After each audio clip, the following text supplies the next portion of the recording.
Welcome back.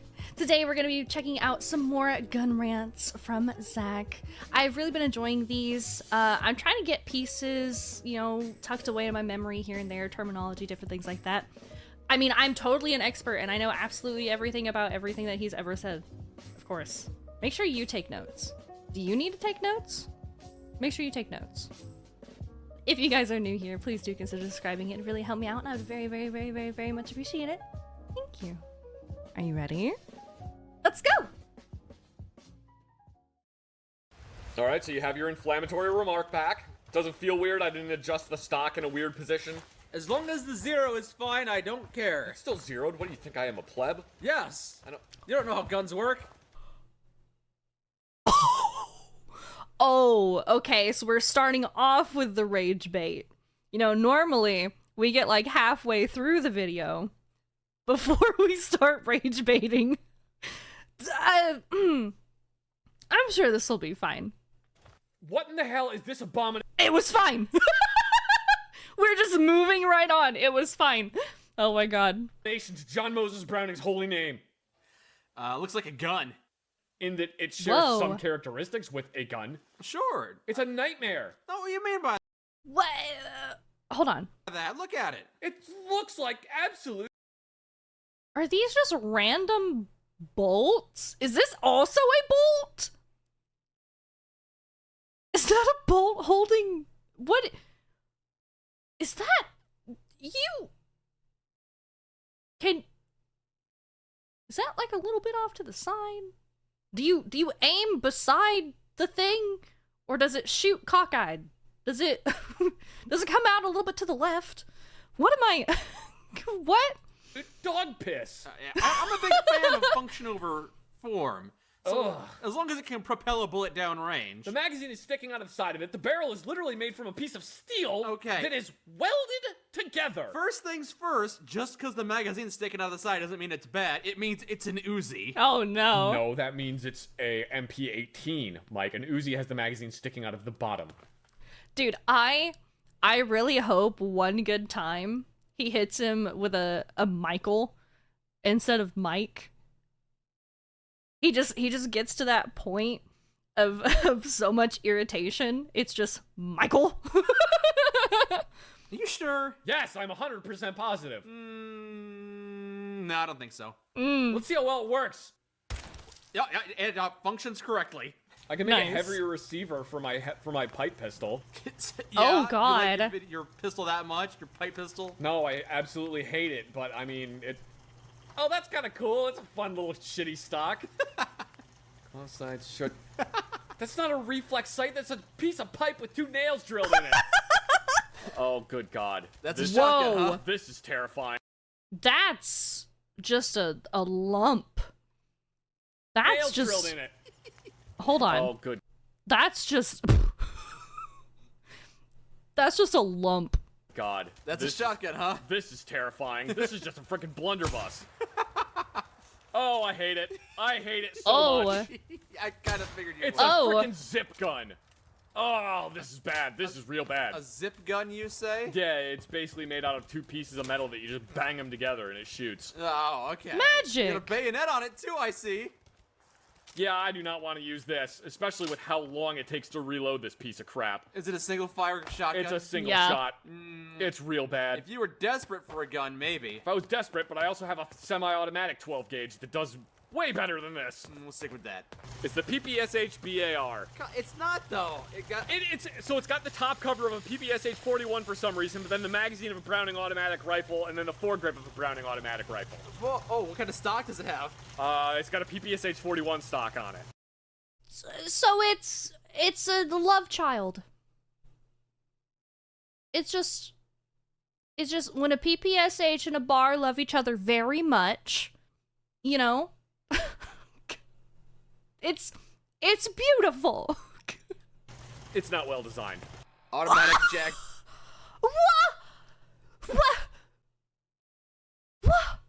War. What? It looks like a Villar Perosa in that it has 2 barrels, but it's also got like the gas system of an AK on it. This is okay, kind of cool. This is really weird because you got the barrels and you got this thing on the top, which I would presume would be the gas piston system, Unless that's just a gas tube. But then why is there an op rod on the bottom? And then also, why does it have the handguard of an M60 on it? It's also got like the takedown lever of an AK. What do you I don't know, but it looks cool. I'm still fixated on the double barrel. Who needs that many barrels? It's so extravagant. Why is it also made of license plates and the speed limit signs? Behold, the Dragnov. Yes. I find it kind of interesting that there's a pick rail on the top of this, because I wouldn't necessarily put a pick rail on the top. That's why it's got This the looks side pretty mount normal. for a scope. The reason I wouldn't put an optic on top of the top cover is because the top cover can wobble around, so it means that your optic isn't really going to stay zeroed. Oh, that's a problem. Not a great idea. So, that is the front end of an AS Val. Why are you putting the front end of an AS Val on a 7.62x54R? What? Hard to make a Frankenstein gun. I can put an acro on this? Ew, Barska. Ugh. Not a big fan of Barska Oh, sights. God, they're terrible optics. How so? They have a hard time holding zero. They don't hold up to abuse. Not very good. You have to be able to hold up to abuse. That's going on the list. We're gonna build Zach's perfect gun. Step 1. Handle abuse good. What are you basing this opinion on? Your personal experience? My personal experience with Barskas. What's your sample size on that? Several Barskas and also several that customers have owned. PSO1, which is the optic that should be on it. Are you going to put it on it? No, I'm going to use this thing with iron sights. All right. I'm going to use a Dragnov as a battle rifle, even though that's not something you're supposed to do. You want to That'd put be fine. Okay.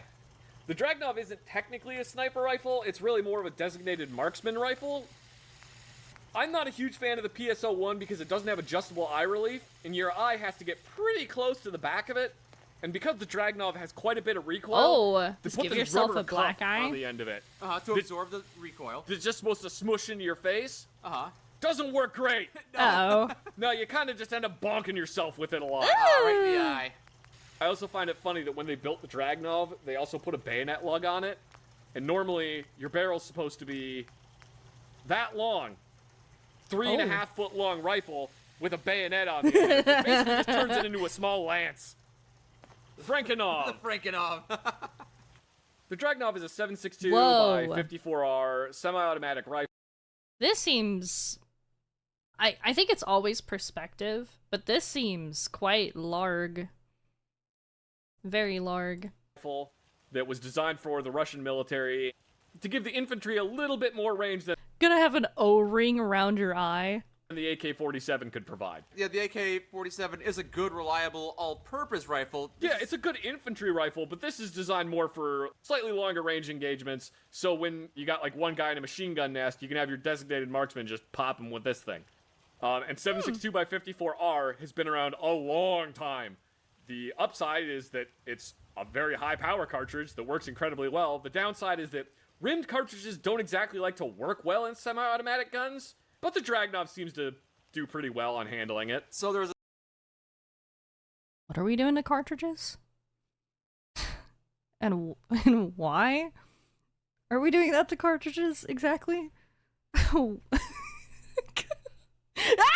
say it! a 7.62 and a 7.62R.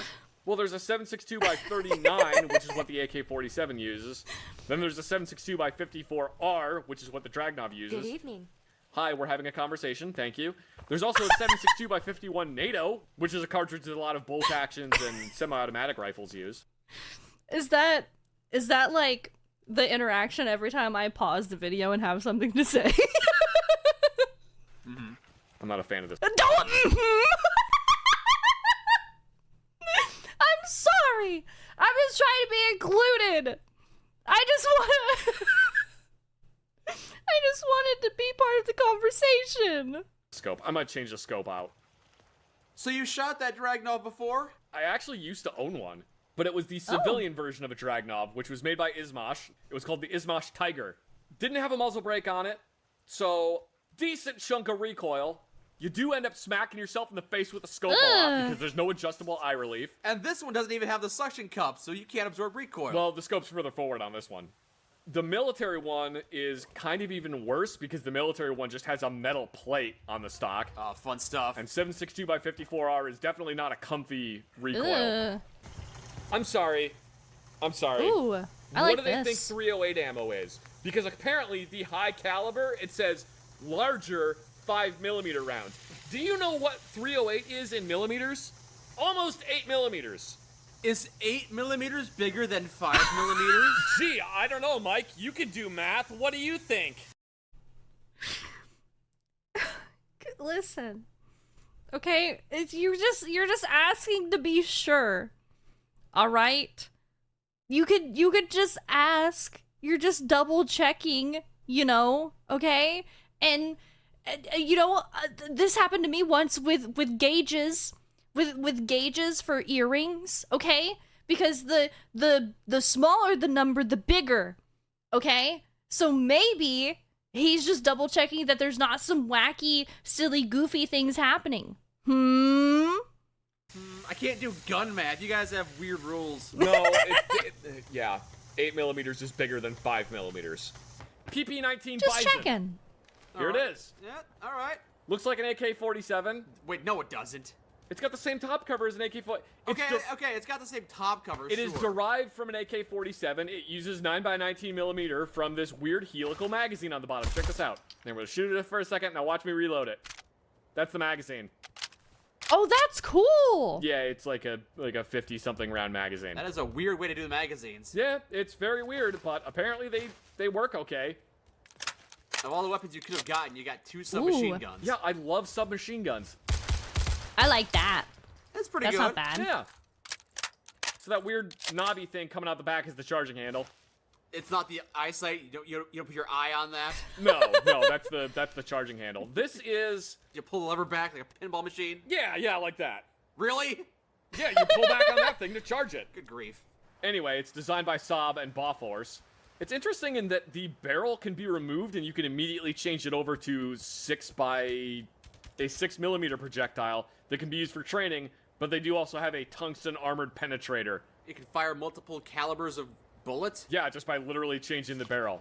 So you would What? be able to rotate out the upper receiver. No, you just take the whole barrel out the front of it. You just remove the barrel. You remove the barrel, put a new barrel in it, and now you have it shoot tungsten armor-piercing projectiles. Huh. Oh. Why wouldn't you just use armor-piercing bullets of the same caliber? Because 9mm armor-piercing bullets don't work great. I am okay with weird submachine guns. I love submachine guns so much. They're just not your favorite. No, submachine guns are like my favorite weapons. Huh? I like submachine guns more than I like assault rifles. Why? You just like the volume of fire? I just love having a small weapon with a whole lot of volume of fire potential in 9mm. When I was in the military, I kept trying to order MP5 submachine guns and use them instead of my M4. They were not happy every time I tried to order those. Aw. What's the difference between a submachine gun and an assault rifle in this context? In this context, a submachine gun is anything in like a pistol caliber or like a smaller than rifle caliber. Oh, so it's just the caliber of Okay. bullet. They're basically the same gun. This is basically like the helical magazine on the Bison that I showed you a second ago, only it has a fucking long tab that goes drum mag? all the way up onto the inside. So basically the bullets keep on going past your hand to get into the gun. Yeah, It's so weird. this thing is Interesting. fun. I like this. I'm more excited about this than I am. This thing is so big with the stuff on it. I don't. You've lost me a little bit. About the Dragunov. I'm actually very excited about this. I've never heard of this gun before. I've heard of the Dragunov. Yeah, it's a Swedish gun. Not it's a Swedish not the gun. Dragunov. The Dragunov's a Russian No, gun. the Dragunov is Russian. This is Swedish, and it's intended as... It's kind of weird because it's like a personal defense weapon / submachine gun, but it also can be used as a squad automatic weapon. It's a multi-role, like, submachine gun thingy, and I'm actually very excited about it. I think it's really cool looking. I think I like just more of the gun without the bells and whistles, if that makes sense. And that really does not matter in this context because it's a fucking video game. But like, I think I like this as a less is more. Sounds versatile. Yeah. Bison! Somebody rechambered the barrel, I guess. Yeah, they swapped out the barrel for a 10 mil, I guess. That's what I said. They rechambered the barrel. No, they just swapped out the barrel. They didn't rechamber it. They just swapped it out. That's what rechambering means. No, rechambering means you actually took the barrel and bored it out for another chamber. Maybe.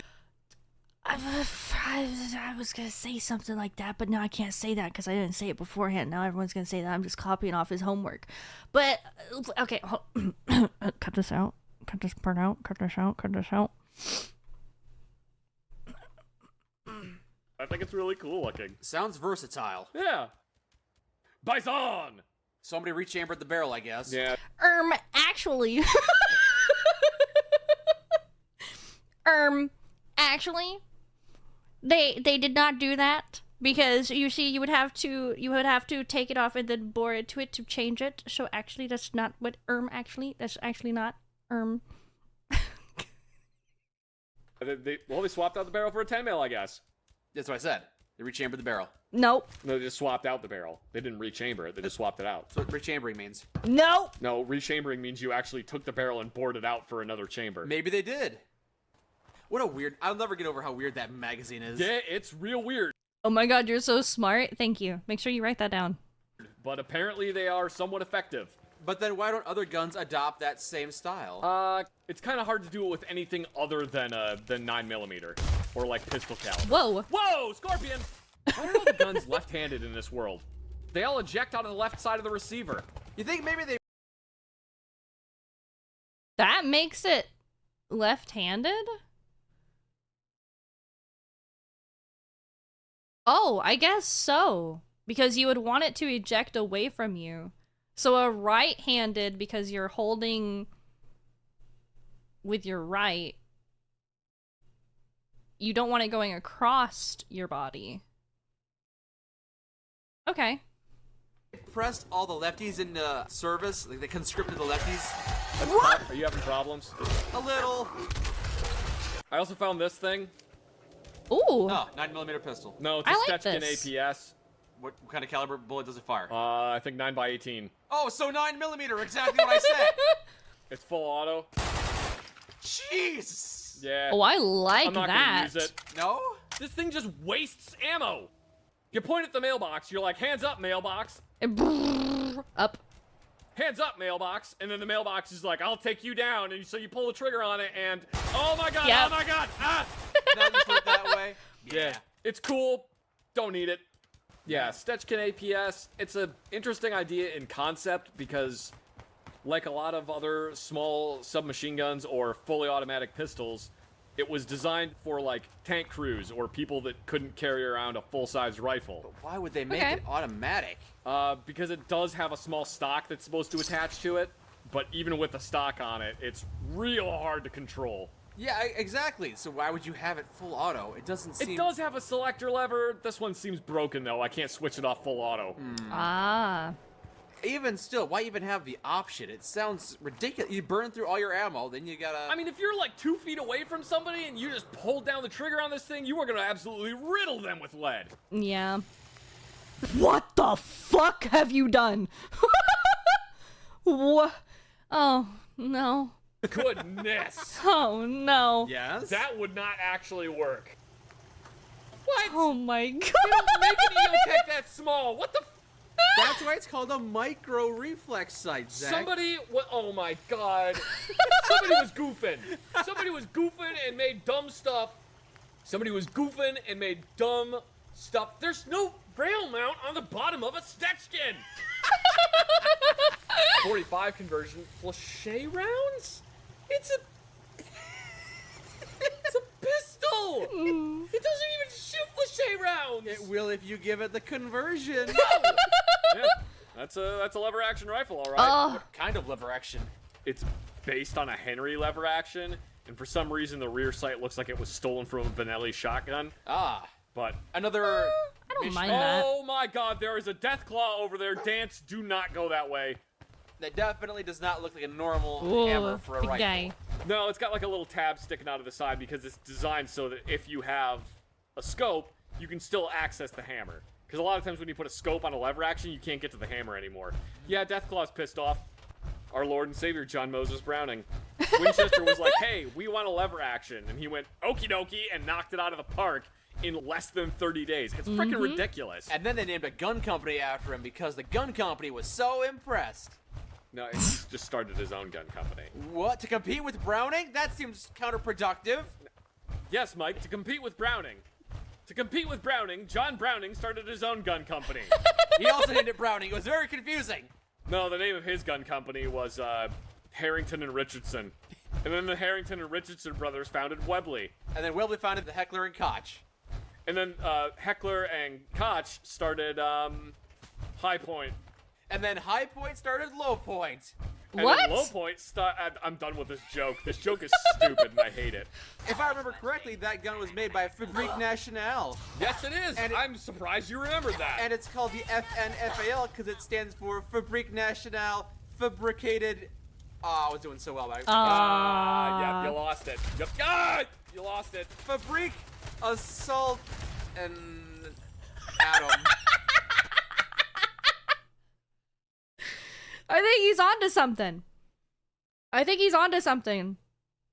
FAL is commonly referred to as the right arm of the free world. Yeah, okay. Due to the fact that almost every single Western country during the Cold War used an FAL. Must have been good branding for that company. The US insisted every Western nation had to standardize their ammo. And for some reason, the US went all in on 308. Not 5.56? No, the US went all in on, well, 7.62 by 51 millimeter. Everybody has to use 7.62 by 51 millimeter. Wait, you just said a different number now. Yeah, 7.62 by 51 and 308 are effectively the same cartridge, though, if I'm going to be pedantic, which I am, Of course. you can't use 308 in a rifle that is chambered for 7.62, but you can use 7.62 in a rifle that is chambered for 308. American military is like, Okay. all right, everybody has to use 308 because we want a 308 rifle. Oh, We're unwilling to move away from 30-06. I think I heard this story. Yeah, America and its allies said they're going to use 7.62, and then the Soviets said, oh, okay, then we're going to make our guns that are 7.62 as well. That way, once we kill you, we can scavenge your ammo and use it in our guns. No. And that's when America said, oh yeah? Well, guess what? We lied about that. Now all of our guns are in 5.56. Ah ha ha! You lose. No. That's not true? No. How close was I? You were not close at all. You I liked his story. What? can't use the American 7.62 cartridge in an AK-47. And then the Soviets said, Yeah. Anyway, everybody has to use 7.62, and Britain's like, well, we did a bunch of research after World War II, and we are working on this intermediate cartridge that has very low recoil and very high velocity, and we think it shows a lot of promise. Look, here's our EM2 rifle. And America went, no, fuck you. You're not using that. You're using 7.62 NATO. And Britain went, okay, fine, we'll use the FNFAL. So everybody switched over to the FNFAL or the G3, and Fabrique Nationale goes, hey, U.S. military, we switched over to 7.62 just like you asked. Here's this cool new rifle. So you guys are going to use the FAL, right?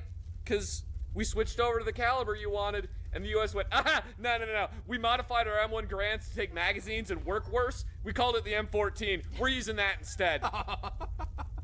I guess someone else got a lower bid on the contract. The U.S. took the M14 instead of the FAL, and the M14 was a massive disappointment. Well, the M14 is still a pretty good weapon, isn't it? It isn't. The U.S. military spent millions of dollars and 30 years trying to turn the M14 into a sniper rifle. And what they succeeded in doing was making the M14 weigh 20 pounds and not be able to shoot one MOA groups.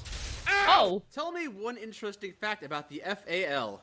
It is a tilting bolt mechanism, which is a feature that it shares with the SKS rifle and a lot of other military rifles from the 1950s, What does that mean? What does tilting mean? honestly. Okay, now explain what that even means. Thank you. Thank you, Mike. Thank you. You know how your M16... I got some Wait. spare cams if you want. Just ask me. You know on your M16 when the See a bolt... mole rat with a tan. It means the summer's gonna be a long one. What? This is in 5.56, which is He's not explaining it! correct, but... Oh, God! Someone chopped the barrel down on this poor thing! Is that a Kalashnikov? What did they do to it? Oh, It's so God! little. Not your favorite version of the Kalash? Oh my God! It's been butchered! It's So just you say it normally has a little. longer barrel? Oh God! It's It looks totally like it much longer. should. Also, the barrel's right in front of the gas block. How does it even have enough pressure to chamber the next cartridge? What did they do to it? Maybe they use overpressured ammo. That Kalashnikov needs to be fixed before I can actually use it. The barrel is just absolute garbage. Somebody thought that making the hole in the barrel bigger would make the gun do more damage. So they drilled out the inside of the barrel, so now the bullets are just ricocheting down the barrel when they come out. Oh, are you saying they drilled holes in the wrong place? They made the hole inside the barrel bigger. Which makes it better, yes? No, that makes it worse. That means the bullet just bounces down the inside of the barrel when you fire it. Like a pachinko machine. Yes, like a pachinko machine. Oh, a Saiga 12! That's not the gun we came here for. It's not, but it's a gun that I want! Yes! 12 gauge semi-automatic shotgun! Why? Oh, I like like the that. Saiga so much. Well, the Saiga is basically an AK-47 chambered in 12 gauge. I like So that. It's just an AK-47, a different caliber. It's AK-47 and 12 gauge, so you get the AK-47 reliability, but 12 gauge shotgun shells. Ooh, So wait, it's an AK that fires shotgun shells? Yes. I like that. Yeah, boy! Ooh, I got a... I hate these. I think it's just personal preference. I hate these. I hate this. Tilting bolt just means part of the bolt drops or tilts down to lock the bolt in place. Okay. Okay. I don't like the up and over. It's just, there's too much going on when you aim down sights. FAMAS! It is legendary and iconic. Oh! That's not as bad. I think the other ones were a bit lower, and so this is like almost like blinders on a horse, and it's just too much. Oh, it's so cool! I Whoa! don't like it. I don't like it. Yes! Yes, my boy! Frickin' FAMAS! Oh, I love this gun. It's in 9mm, I believe. 5.56. That's roughly the same size, but I probably should know that by now. It isn't the same size, Mike. It's almost 5mm smaller. No, 9mm is in 9mm, but 5.56 is in inches. No, it's in millimeters. Wait, really? 5.56 by 45 millimeter. Oh shit, you're right. 223 is what it would be in inches. It looks like I'm gonna have to give up my reputation as being the primo gun expert. Yeah, apparently you will. Oh my god, I am so glad I have this gun right now. This makes me so happy. I found 2 amazing guns today. Which would you prefer if you had to pick one? If I could only pick one, Yes, the Saiga or the FAMAS? the FAMAS. Would it be Really? in your top 5 firearms of all time? It's one of my favorite guns. It's just so cool looking. It is sleek and identifiable, and I believe ambidextrous, yes? You can convert... Oh, I'm sorry, I'm thinking of the P90. I always get those two confused. Yeah. They're both sleek, You can awesome convert guns. this to be left-handed. Alright. The problem with bullpups is you can't really fire them left-handed because it will just eject brass directly into your cheek. Wait, is the FAMAS a bullpup? Yeah, it is. Magazine's behind the trigger. Oh, okay. Here, let me throw this on the ground so I can show it to you. Let me save first. Saiga's not really going to be much to look at. It's an AK, I but like it that. fires It's shots. an I like AK it. and 12 gauge. So, to make the AK a Saiga, you pretty much have to make the barrel bigger to accompany... Sorry, I will back up because I'm interrupting. But I don't know what it is. This shape. I like this shape. I like what we have going on. I like the mag. I just like this kind of through and through. It's very nice. Very pretty. Fires It's an shotgun AK shells. and 12 gauge. So, to make the AK a Saiga, you pretty much have to make the barrel bigger to accompany the shot. You make the barrel bigger, and you make the magazine bigger, and you make it have a bigger bolt. And then, there you go. Now you have a Saiga. That's Nice. it. It really is pretty much just an AK and 12 gauge. I like it. They make the Saiga in different calibers. Like, they make it in 12 gauge, they make it in 20 gauge. They also make one in 410, which 410 isn't a gauge, but people were using it to refer to it as a gauge. Whatever. Yeah. I'm very glad that we found this. I'm very glad I have it. But more importantly... The FAMAS, which is indeed a bullpup. The magazine is behind that finger guard. That's trigger. weird. Yes, the handle holder. So, couple interesting things about the FAMAS. It was incredibly futuristic when it first came out, just like the... Sorry, I'm interrupting again. I'm trying to. I don't think it would actually make any sort of issue because you would keep the stock butted up to your shoulder. I'm trying to picture like holding it. It's like shoulder and your hand coming down. I don't think it would impede in any way, shape, or form. It feels weird because I've not shot weapons before. But you're good because your hand isn't like straight when you're holding a gun. Like your wrist is bent, right? I think we're good, right? Because this feels like it's in the way, but maybe it's not. I don't know. I'm confused. Finger guard. The trigger. Yes. The handle holder. So, couple interesting things about the FAMAS. It was incredibly futuristic when it first came out, just like the Styrog. The entire carry handle assembly, the big rectangular thing on the top of it. Mm-hmm. The carry handle and sight assembly is actually made almost entirely out of plastic.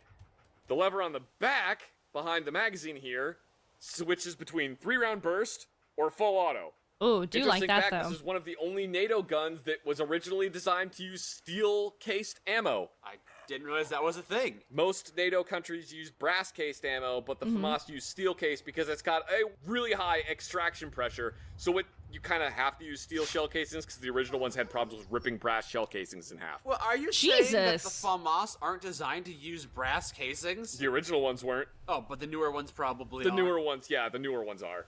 I think you're not supposed to use that thing on top as a carrying handle. It's referred to as a carrying handle, but I think soldiers got yelled at when they used it as a carrying handle. I wonder if the French military got used at for that, because I don't care what anybody says. The thing on the top that they say isn't a carry handle might as well just be a carry handle, because that's what people primarily end up using it for. Well, it's detachable, isn't it? Or is it part of the frame? On this FAMAS, it is not detachable. Yeah. Are there FAMASs where it is detachable? That would be the FAMAS G2 Felon. If the carrying handle is detachable, then carrying it by that would change your zero if it got shaken loose. No, not really. It looks like it's just the whole thing. Like it's one piece. There shouldn't be any fucking way. Unless you slam this into something, there shouldn't be any way that you can fuck it up. It by that would change your zero if it got shaken loose. No, not really, because the sights are mounted directly to like the barrel, so they're pretty much gonna stay there just fine. Wait a second. Are the sights on top of the carrying handle or underneath it? They're on top of the carry handle. Oh yeah, this one. Okay, so this one is the second version of the FAMAS, because this one has the weird trigger guard that covers the entire grip, and then also this one is adapted to take NATO mags, because the original FAMAS had like specific 25-round magazines that were straight. Okay. Also, if you look on the barrel, you see those weird ridges on there? Yeah. That's so that ring can move further forward and backwards so that you can launch rifle grenades. Rifle grenade? Huh? Yeah, you basically just shove a grenade over the end of the muzzle and you fire a blank into it, and then it launches a rifle grenade. Almost like a pinball machine where you put a grenade at the end of your gun? Yeah, That sounds I guess you can equate it terrible. to like that, yeah. So, you pull the pin on the grenade at the end of your gun? Oh, no. The rifle grenades are like are totally different. So it's one of those ones where it spins a bit and activates? It's something like that. I think the act of firing it causes it to arm the grenade. Okay. But still, though, you're basically launching a grenade by firing a bullet at the grenade? No, it's a blank. You shoot a blank. What if you forget to load blanks in there? Oh my god. Then you're just shooting a bullet at a grenade that's point blank. Yeah, I think they technically have safety mechanisms that should keep them from going off, but I still wouldn't want to do it. Yeah. Should. Yeah, so I'm like hella stoked we got this thing. The FAMAS has a stupid high firing rate. Ooh. As you can see. Yes. I'm very stoked that we have this. Also, the model the guy used for this is absolutely gorgeous. He did such a good job making this model. Would you like to take it back to base and Frankenstein the hell out of it? I kind of would, yeah. Oh no. So you might recognize the FAMAS from the game Metal Gear Solid. That is the first time that I saw that. Yeah, which a lot of people, myself included, thought it was kind of weird that it's a bunch of U.S. Special Operations soldiers in Alaska using French-made assault rifles. That is weird. You know why they use the FAMAS in that game? I don't. Because it's super blocky looking. and it made it really easy to render it on PlayStation 1 graphics. Oh, that works Really? out. Yeah, that's the entire reason they use the Mark 23 SOCOM as well, is because it's an incredibly blocky looking handgun. All right. Doesn't have anything to do with its performance or its history. It's just that it's blocky. It worked though. I feel like you can have a slight bit of goofiness if it, just makes it easier to make the game. That's the reason they had a French assault rifle. That's it. That is the reason that it was a bunch of U.S. troops armed with a French assault rifle. I think they had some reason in game why they were. I was also gonna say, like, maybe they just got it from Canada because of like French Canadians, and like I was coming up with a whole lore in my head to make it make sense, but I don't think there's an actual workable reason. So, shut up. I was gonna make it work. Shut up. Leave me alone. But I don't remember what it was. So we got a oh, look, you can get the felon receiver. That is one of the advantages of a bullpup, is this standard civilian barrel is probably like a 20-something inch barrel, but this whole rifle is probably about only the same length as like an M4 carbine. Because you have the magazine at the very end. Because the magazine's at the very end of it, yeah. What's the negative to having a bullpup like that?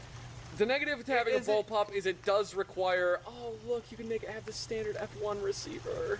Is it awkward to load a magazine like that? It can be. It does technically require more training. Oh, I can put the actual laser that they had on the FAMAS on this? Apparently. That's interesting. Okay, yeah, we'll try that. Yay! I can put the curved fill-in bipod on there! There you go. In my opinion, there are more upsides to a bullpup rifle than there are downsides. However, that is entirely my opinion. A lot of people disagree. A lot of people say bullpups are inferior and there's no reason to use them. If you want a rifle that's very compact and still gives you the same accuracy as like a longer barreled rifle, yeah, but downsides, can't really shoot it left-handed unless you get one that's converted over, and it does take a different manual of arms to get used to. I do. Oh, there's text now. But I do like the way that this looks up top now that he's changed it. It's still a little bit weird to me, but I do prefer this now. I think it's literally just that big o honkin' thing. Like, it just fucks with me. And I just don't like it. It's like the same reason I love lever action, just because it does the lever action. So I don't like the big bulky sight because big bulky sight. It's just personal preference, I think. Why can't it be ambidextrous? That's where all the shell casings come out. Oh! On the other side of the rifle, that's where your cheek goes. Oh! So you try to shoot it left-handed, Oh, you're gonna be eating all that brass. Oh, I see. And if I put my face right there, all the brass is gonna be oh my friend. Yeah, you will just be eating brass. That magazine is a surefire 60-round magazine for an AR-15. It is not a 12-gauge magazine. It's okay. It's okay. The more you dick around with that Saiga, the more it looks like an actual AK. Well, It really yeah, does right now. Putting wood furniture on it, for giggles. Give That's it the very French pretty. name, Zach. Give it the name that FAMAS stands for. I don't know what it stands Then for. make up an acronym. Seal de automatique Mati oh, yeah. No. Assault shotgun. Fun and me ass shoot. Yeah. That's what FAMAS now stands for. From this point on, put it in the history books.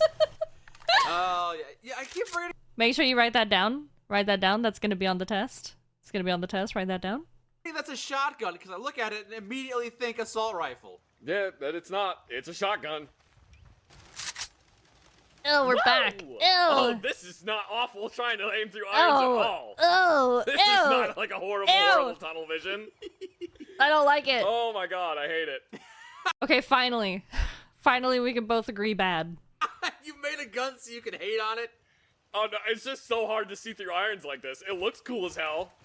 Especially when you're running. Look at this. Look how cool I look. Yeah, you do. Oh my god. I was trying to Barely think about what see. the French national anthem was for a second there. Ark. Ark, here's your moment to shine. Ark, what's the French national anthem?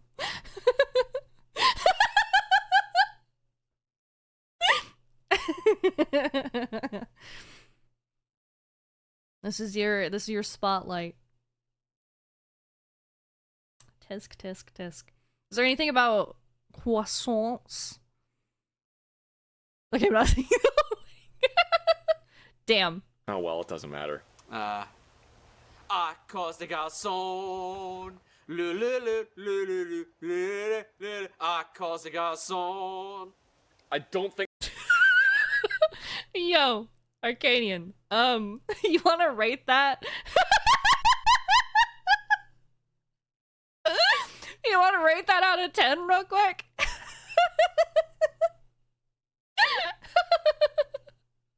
I think that was very good. I think as a fluent French speaker, I actually I think you did great. I don't know what you're talking about. Don't listen to him. Don't listen. Close your ears. That's the French national anthem.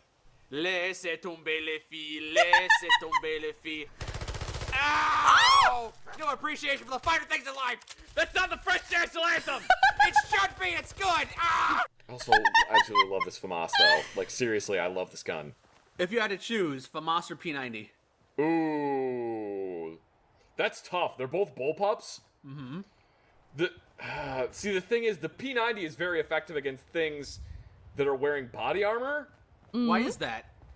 It was designed specifically to defeat Russian body armor, and the thing is, if you're wearing body armor and you get hit with a 5.7 by 28mm shell casing that is actually an armor-penetrating round, it will do more damage to you than if you weren't wearing body armor and you got shot with it.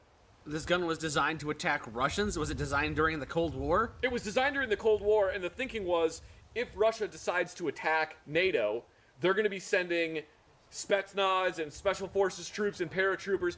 So you want to have your rear echelon guys have a gun that is incredibly easy to use, has very little recoil, is easier to use than a pistol, and is capable of defeating body armor. So that was the point of the P90. Okay. By the time NATO finally got off their ass and started doing weapons trials for the P90, the Soviet Union had collapsed, so it didn't really fulfill its intended purpose anymore. Unfortunately, the war was over, damn it.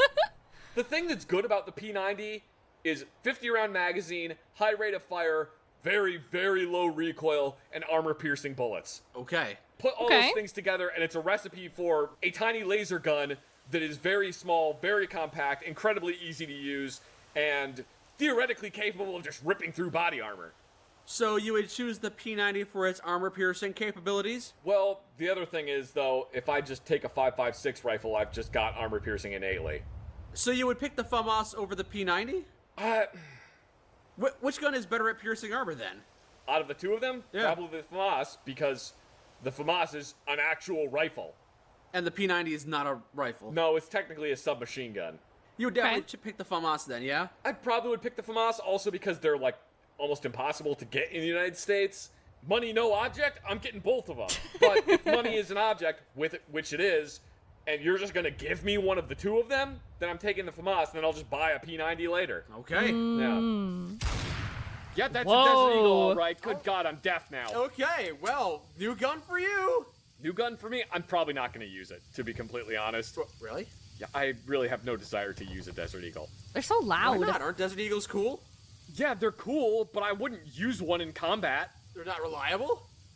So the problem with the Desert Eagle, I'm gonna sum it up real fast for you. The Desert Eagle, they made it in a giant fuck-off bullet. It's a 50 caliber projectile. Jeez, okay. That's all you had to say. It's a 50 caliber projectile, and the problem is, mechanically, the Desert Eagle's super interesting. It's a freaking gas piston-driven handgun, which is just weird. With a rotating lug bolt, also weird. The barrel doesn't move, so when you mount optics to it, you mount optics to the barrel instead of the slide. But the problem is, because the bullet is so big and the cartridge is so massive, even for somebody like me, I have a hard time controlling the recoil of this thing, and I end up accidentally limp wristing it, and then it doesn't cycle properly. The bullet casing is so big that it recoils sideways to eject the bullet. I don't really know what you said, but yes. This one's in .44 Magnum. What the hell? When I was a kid, I used to go to the library and check out these, like, gun magazines from the 1980s and 90s. Of course you did. Yeah, I'm weird. I love doing that. But I remember seeing an advertisement for the Desert Eagle that was, I forget who the competition shooter was, but he fired 7 rounds from a Desert Eagle in less than 1 second. Dang. So, like, they work. I'm not a huge fan of them. I'd rather use a 1911 or some other combat pistol. Specifically because of less recoil? Okay. Yeah, it's less recoil. It's more practical. We'll just take this back home and you can put it on the shelf. Yeah, we'll put it on a wall or something. It'll look cool. I feel like I should mod this pistol and give it to Darlene, maybe. Oh yeah? It's not a French pistol, though. No, it's Israeli. Well, actually, it's made in Wisconsin. Is that where the manufacturer is located? So the Desert Eagle, it's called the Desert Eagle because it was designed by Magnum Research, but because they were a small company, and oh god, that is a big dude. Because they were a small company and didn't have the manufacturing capacity, they had Israeli military industries out of Israel make them. So Okay. It's a Wisconsin-designed handgun made by Israelis in a giant caliber that's used by gangbangers in American movies. Uh-huh. It's used in a lot of movies because it has a very commanding screen presence. Sorry, I'm Yeah. just more worried about this giant behemoth. I'm sure it'll be fine. We'll just go around. What in God's holy name is Whoa. this piece of hot trash? This doesn't look anywhere near normal. This is a fully made up gun, right? Jeez, you don't have to say that about every gun you find. This is something else. What the This is fuck? something else entirely. That's a weird barrel, I'll say that. It's got a modified grip from a 249 machine gun on it. You mean the lower receiver? The thing you're supposed to hold onto at the front, that is straight off of a 249 machine gun. Ooh, okay. But for some reason, it's got part of the barrel jacket from a Lewis gun. I don't know why there's like a water recirculating tube on it. Because Is that what this presume is? that they looked at a Maxim gun and thought that that would be cool to make it like water cooled, except the Lewis gun is air cooled. It's got anti-aircraft sights on it. Really? Yeah, these sights are straight up anti-aircraft sights. You got a carry handle on the side of it. From a saw. It's just a carry handle from some light machine gun, which makes no sense whatsoever. Believe it or not, Zach, Do you crank this backwards? Yeah, this doesn't look like it does anything. You can crank this backwards. Is that how you... Alright, this is actually where I start trying to make sure I use the correct terminology. Is that how you chamber your gun around? Is that what you just grab that and you go yoinkish and then you... Yes! I knew it. Make sure you write this down. Thanks for coming to my seminar. Are you paying attention? Jingle, jingle. people in the post-apocalypse hodgepodge their guns. This charging handle makes no sense either, because the charging handle is... I gotta call it a charging handle? Is this what we're talking about? We're talking about this, right? This is the charging handle. That's what we're talking about? I mean, I know that I know. I'm asking you guys. I'm making sure you're paying attention. Yep, see, I knew it. I'm the best. Is it like a weird angle? I don't understand how this charging handle is supposed to manipulate anything. There's not enough room to pull anything back unless it's like attached to a rack and pinion system, or maybe it's got a Maxim bolt on it? Why would it have a Maxim bolt on the inside? There's a disassembly lever from an AK on here. What is... That trigger's got weird tabs coming off it, so it's a giant shoe, and it's got a side magazine that only holds 20 rounds? Well, What is this? If it held more rounds, it'd stick out too far. Then you wouldn't be able to squeeze past doorways. Piece of shit! This is not an assault rifle. This is a monstrosity. Yeah, It's, could amalgamation, agree there. that's all. What happened to the Chinese assault rifles that existed in the Capital Wasteland? We're not in the capital wasteland. Where's the service rifles that the NCR have? We're not in Nevada. Why would you water cool it when it clearly has the back of an air-cooled Lewis gun? Is this what we're talking about? Because I was gonna say, this looks like something out of a car. This is weird. You asking me? I don't know. Are you screaming into the abyss? I'm screaming into the abyss about this. Also, if this is water cooled, is that what this is for? And you put water into this stock and then it gets brought up and through or something? I don't know if it's meant to be like that, but that's what it looks like. I don't know. Probably not. Then is this just decorative? Why is there like a cap on this stock?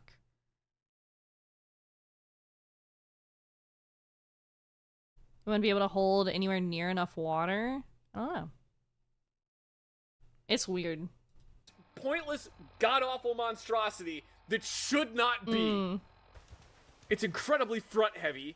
Every time I try to bring this thing up and shoulder it, I can't even control it. I can't control it. It's too heavy. Why do you have to hate some things? Why can't you just like things and then not be interested in others? Because some things are utter trash and shouldn't exist. One man's trash is another man's Amen. trash.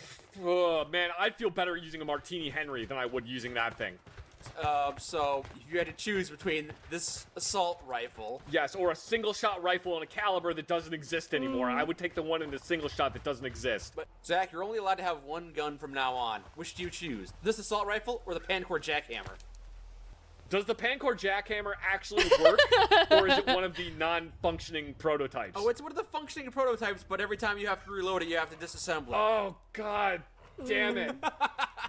I guess you'll have to say the assault rifle is not the worst gun you've ever used. No, the assault rifle isn't. I'd take that one and figure out a way to make it lighter. Alright, what the hell is... Okay, this is weird. It's got like... That's an XM8.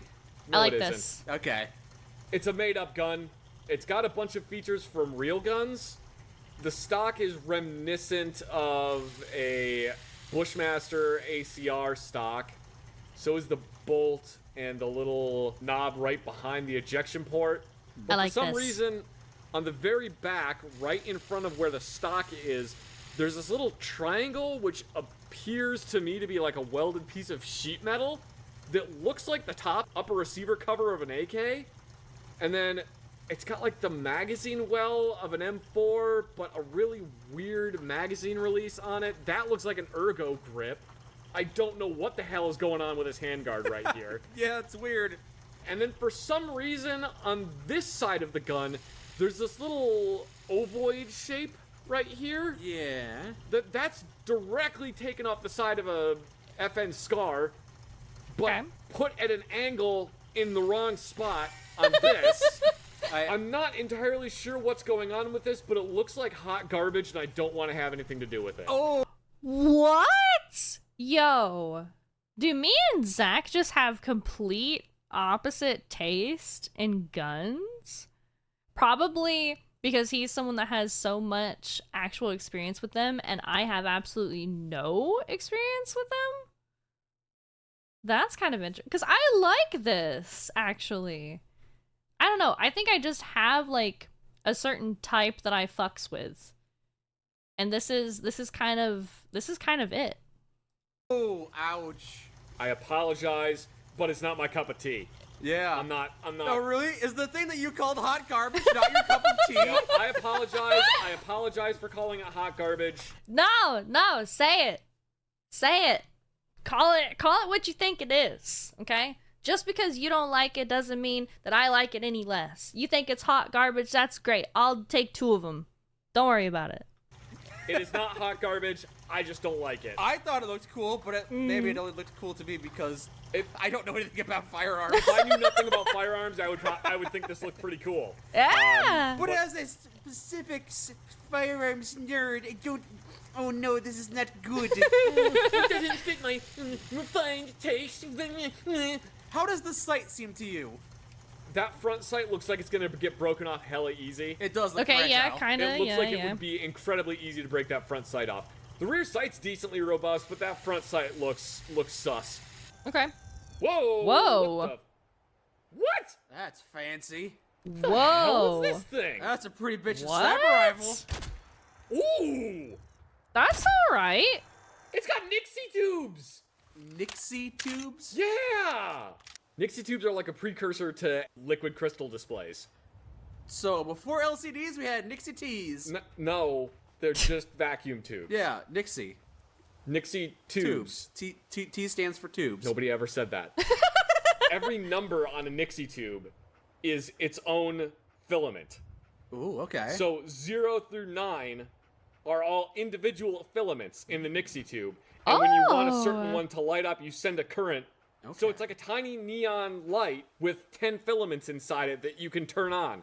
Oh, that's They're cool. Really cool. I don't think I've seen one of them before, probably because they fell out of fashion with the invention of LCDs. They did. They did not last very long. They lasted like maybe a decade, and even then it was only like really high-end electronics used Nixie tubes. Oh, they were the HD DVDs of their time. Kind of. They didn't really have any competition. There's Nixie tubes and there's other ones that are called like Decatron lights, which are super cool. Unfortunately, by Decatron? the time Nixie tubes became fast enough to make, liquid crystal displays came out and Nixie tubes were basically pointless. I'm sure there was a company that invested into Nixie tubes. After 10 years, they finally had the infrastructure in order, and then they lost everything. Yeah, Nixie tubes kind of just fell out of favor really quickly because, well, one, they're vacuum tubes and they get hot. Uh-huh. Two, they have a tendency to draw a lot of power, especially when compared with liquid crystal displays. Oh. Liquid crystal display needs like nothing. Huh. Yeah. You can just slap a half-watt battery into a liquid crystal display and it'll just sip at it for like 10 years. Yeah. But you slap a Nixie tube on something that requires 3 volts and it's going to drain it in a couple hours. Mm-hmm. Also, Nixie tubes can burn out, unlike liquid crystal displays. Oh, yeah. So, really, the only thing Nixie tubes have going for them is they look retro and super cool. I mean, that's still, you know, if you're going for something really intricate or, I don't know, over the top, maybe, even, it's really cool. That display just looks awesome. It does, yeah. Hey, what is it? What are the numbers on that screen read? I can read half the digits, the other half is burned out. No. Well, there's a 2 in the tens place. Does that help? Yeah, they're super cool. There's actually a couple companies now that are making Nixie tubes. Of course, they're the vinyl of its time. Kind of. They're really making Nixie tubes more as like an art form thing. They do them in small quantities. Every single one is completely handmade. Someday I want a Nixie tube clock Of course. because I love weird retro shit like that. Yeah. But at this point, they're cost prohibitive. The only Nixie tubes that exist now are ones that are either boutique shop. It's some dude in Poland that's making Nixie tubes because he thinks they're really interesting. Yeah. Or they're And old Soviet surplus ones from 1980. And people like you go out and buy those because you think they're really interesting. They Don't get me are. wrong, I would love to buy one of that guy's Nixie tubes. I don't know what the hell I would do with it. I'd put it on a shelf and look at it and go, boy, that sure is neat. You would put it right next to your 5 Geiger counters. I guess you're right, yeah. Here, Mike, we'll make you an M16. An M16A2, I can tell by the handguard. Well, it could be an M16A2 or an A3 or an A4. An A4 would have a different handguard. Oh, yeah, the A4 would have a different handguard. Yeah. Oh. Wow. Okay, couple things I'm noticing right off the bat. Rear sight is not an L shape and is just molded into this. That front sight's way too narrow. It's missing the little latch that goes on the charging handle. Oh, yeah. The wheel you use to adjust your elevation or the range you're shooting at is a square. I'm not trying to diss on someone's model, but the model for this is This is a bit bulky for me. It's not terrible. It's a bit bulky for me. I thought I liked it from the side view. like PlayStation 2 quality. I'm not trying to insult your model, but your model sucks! We did find this Oh, guy. We want the I don't carbine like stock, this. standard magazine. I don't like this. You made yourself an XM177, huh?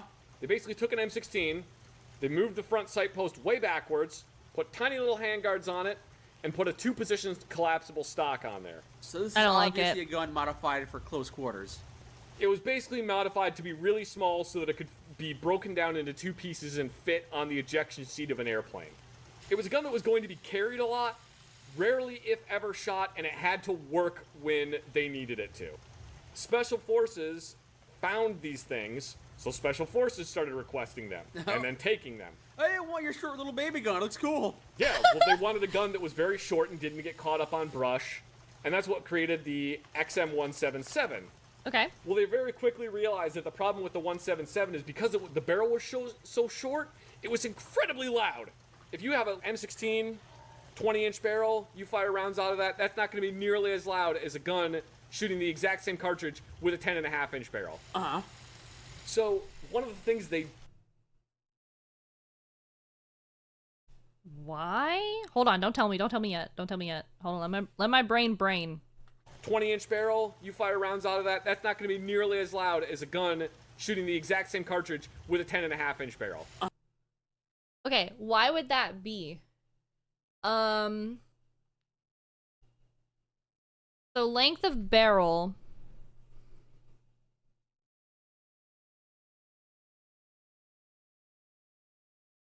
I don't think I know why.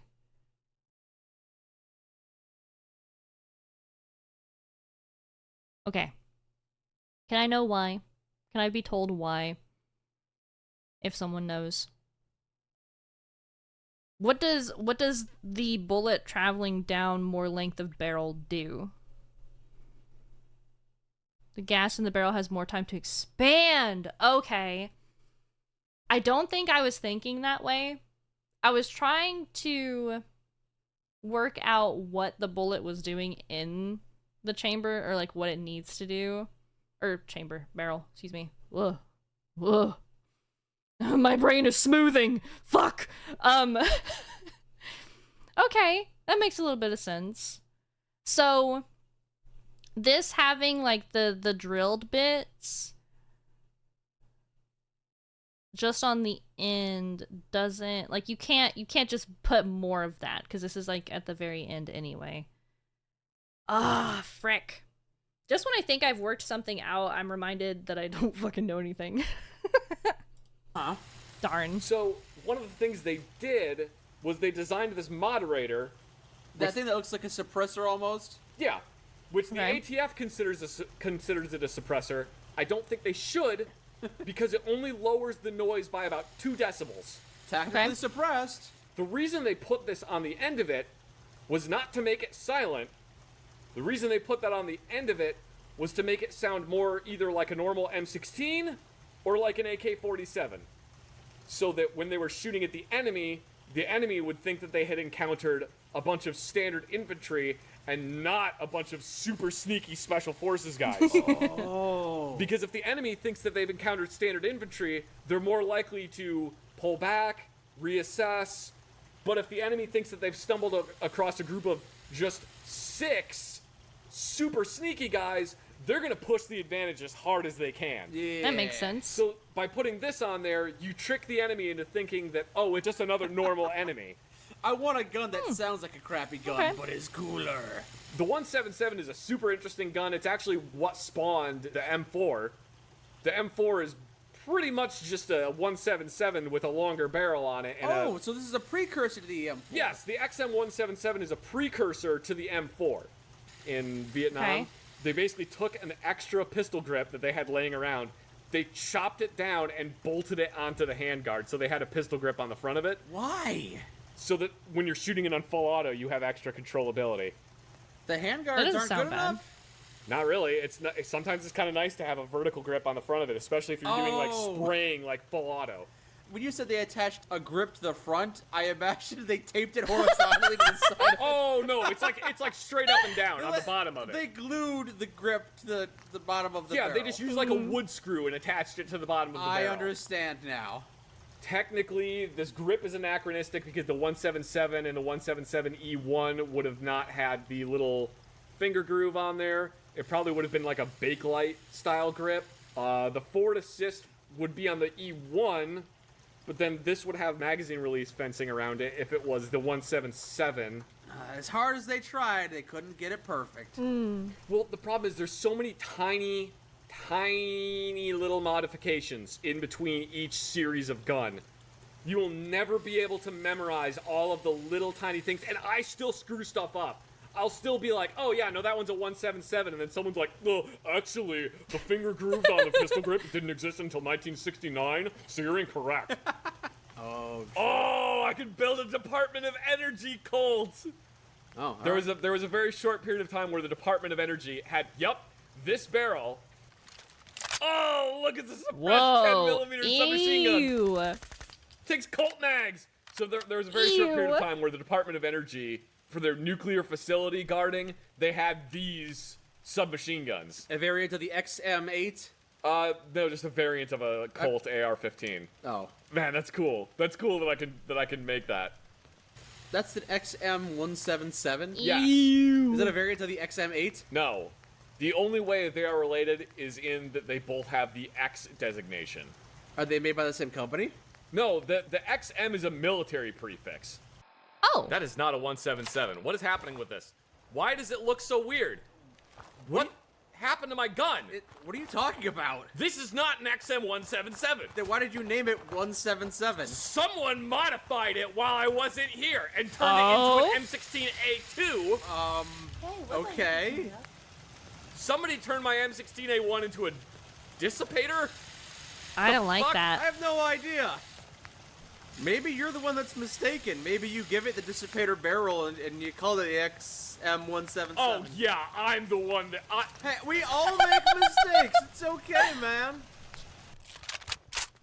Oh. Just don't understand how much I love this gun. I don't just like it, I love it. I'm in Here we are again. I don't think I like this. love with it. Yeah, but you'll definitely cheat on it with a P90. It's not cheating. We have an open relationship. A polyamorous firearm The relationship. only polyamorous relationships that actually work are ones with guns. Oh, okay. Oh. The MP5! It's finally mine! Yes! Your favorite gun Potentially of all time. on Oh board? my god, I love this gun. You have no idea. I've got a pretty good idea. You have Potentially? no idea. I know you like that gun. You said it multiple times. Yes! Oh! I do like a couple of things. You have no idea. I don't mind this at all. I know you like that gun. You said it multiple Like that. Yes! Oh! Slap me harder, daddy.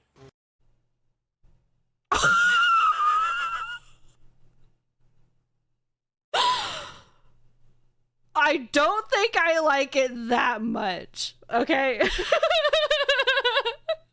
I mean, pop off. I don't know. I don't think I hate it. I'm very on the fence. Standard dedicated slimline. Ooh. Ew. No!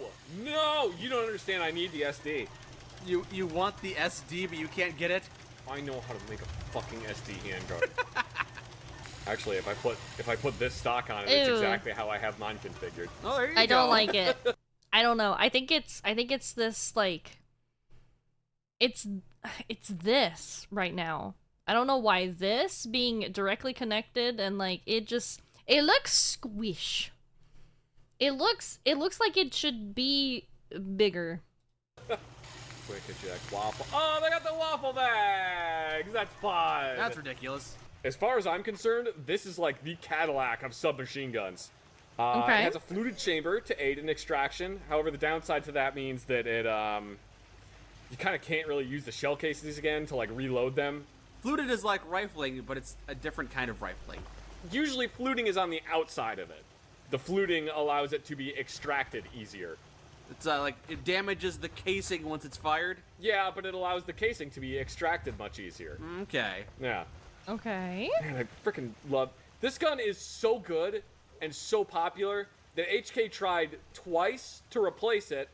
First, they tried it with the very creatively named HK SMG and SMG2. Could just call it the MP6, but whatever. They tried to replace the MP5 with those, and the Navy went, yeah, they're real cool and all, but then just give us more MP5s. All right. So then later they tried to replace it with the H&K UMP, which was in 45, and everybody that they tried selling it to went, yeah, that's really cool. Sure, it's lightweight, but no, give me the MP5 back. Everyone just wants the MP5. Yeah, they just want the MP5 because it's just better. No need to reinvent the wheel if you've already made the perfect gun. True. Don't get me wrong. True. The UMP definitely has some advantages. It's generally cheaper to make, but because it's H&K, it still costs more money. The UMP's it's cheaper to make that one because it's mostly made of polymer, but then again, the MP5 is just made out of stamped sheet steel. You hear a lot of people that say, oh, you shouldn't slap the charging handle on it. That's not good for the gun. It literally says in the manual you are supposed to slap it. Just do it. The manual is like, yep, just slap it. It's fine. You're not going to hurt it. Chamber the barrel, then slap your gun. Put a new magazine in. Kick it in the dirt for a while. Whenever I show people this MP5, they're always like, why don't you put the collapsible stock on there? And it's like, yeah, the collapsible stock is classic. It looks really good, but the problem with the collapsible stock is it's freaking heavy, and I gotta carry this thing around all day. And the other problem, granted, this gun doesn't have a whole lot of recoil, but it kind of feels like just getting hit in the face with a chunk of rebar when you shoot it, so it's not a lot of fun. Operation Nimrod. Why? Operation Nimrod was the name of the SAS operation to retake the Iranian embassy in London. Okay. And it was actually one of the first times that anybody really saw the MP5 being used by a special operations group. Also, one of the first times that anybody really saw a special operations group do anything. Normally, the fact that they operate in secret is what makes them special. It helped that it was on television. Obviously, it makes But sense. it's kind of the event that brought the MP5 into the public zeitgeist, if you will. Ooh, What the fuck is zeitgeist? zeitgeist, nice. Yeah. Yeah! What is that? I gotta add that to my repertoire of words. What does that mean? Yes! Finally, I can have the MP5 SD that I've always frickin' wanted. Okay. I bought a 20-round mag for my MP5. It's a piece of shit. Is it? Yeah, it won't actually seat in my MP5, no matter what. Like, I lock the bolt back, the magazine is empty, won't seat in my MP5. I don't understand it at all. Did you get an MP5 magazine, or did you get maybe an AK magazine? No, it's an MP5 magazine. It will not go in there. Also, you can't put an AK magazine in an MP5. Maybe it's an MP5.1. Also, when I completely load the magazine, the floor plate tries to go boom and launch out the bottom of the magazine. Oh, Gonna get a refund? German term for spirit of the time? Oh, public knowledge, mainstream knowledge. Oh, okay. Tries to go boom and launch out the bottom of the magazine. Gonna get a refund? It wasn't that expensive. I guess I'm just not going to use it. You're just gonna eat the cost. Yeah. There is a specific handguard for the MP5 that has a flashlight integrated into it. I bought one. The reason you're going to judge me is because it costs $600. For a component for your firearm. For a handguard that has a flashlight on it. So I spent $600 on a flashlight. That's okay. Honestly, I don't think I can say anything. If I was really, really into a hobby, I would find a way to justify it. Okay? I don't think I can say anything.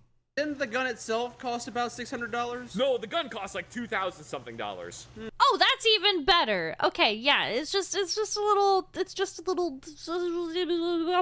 you know? And you put a $600 attachment on it. Yeah. Tried using it. I went, wow, I can't believe I spent $600 on this thing. Yeah. Did it give you $600 worth of joy? No, I put it back in the box and sent it back to the company and was like, yeah, I need to Aw. return this. You had a moment of self-reflection. Yeah.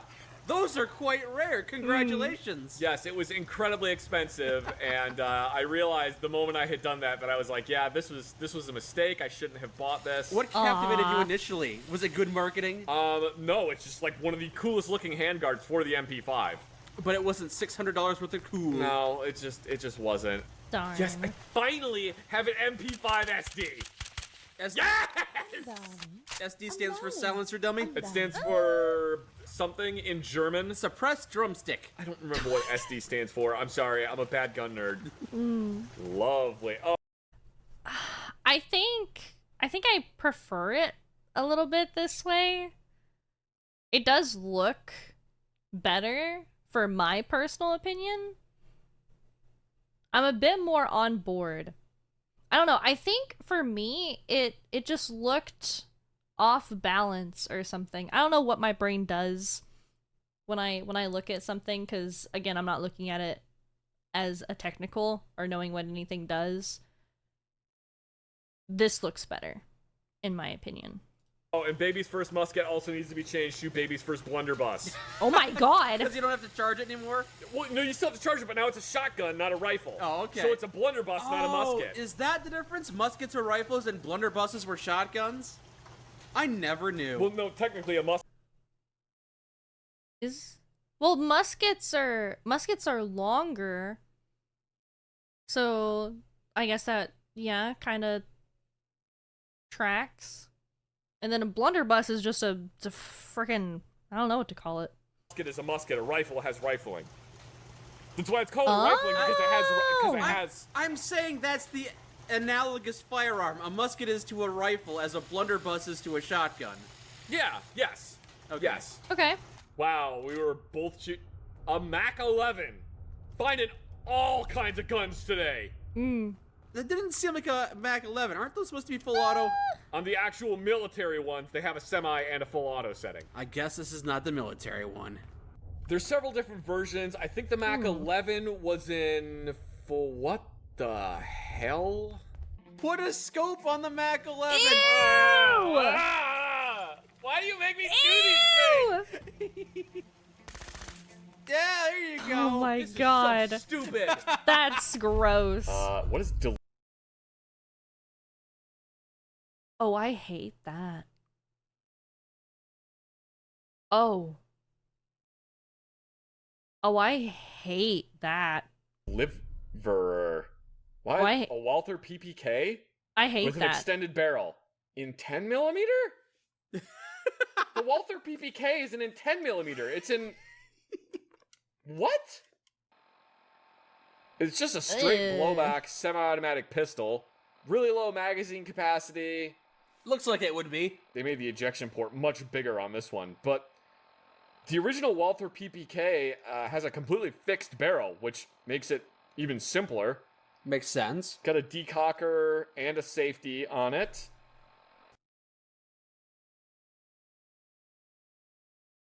Is it gonna take your... How does... What is... What? Well, what does it mean? What does it mean? What does it Makes mean? sense. Got a decocker.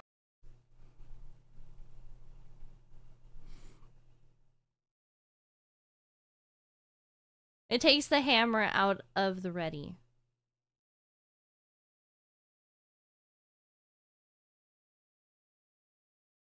Okay.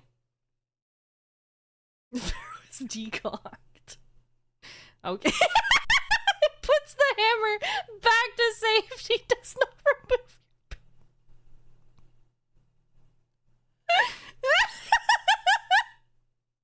I'm sorry. Okay. All right. Fine.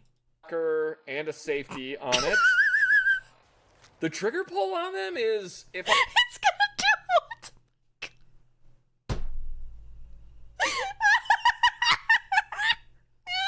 Oh, no. Stop it. Okay, all right. I know I started it. Stop it. Stop it. Stop. and a safety on it. The trigger pull on them is, if I'm being honest, not great. So do you see the little pin that's like just... You gotta give me a second here, Zach. I can't. I'm still thinking about it taking your cock. You gotta give me a second. Hold on.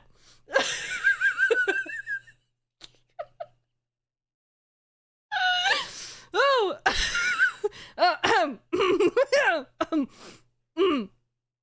Hold on a minute.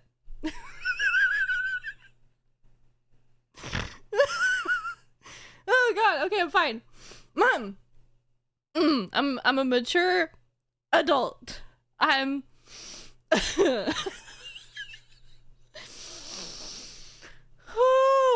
I'm mature. I'm mature. I'm a mature adult. Being honest, not great. So do you see the little pin that's like just under the rear sight? Okay. That one is a loaded chamber indicator, so that actually protrudes from the gun just a little tiny bit to let you know there's a round chambered in it. It's loaded and it protrudes. There's a decal.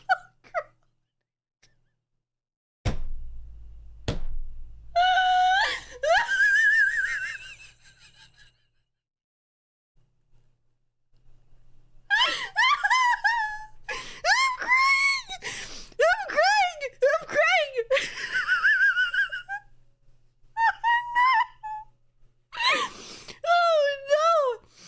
Oh no! Oh great golly goodness! Oh sweet heavens! Oh!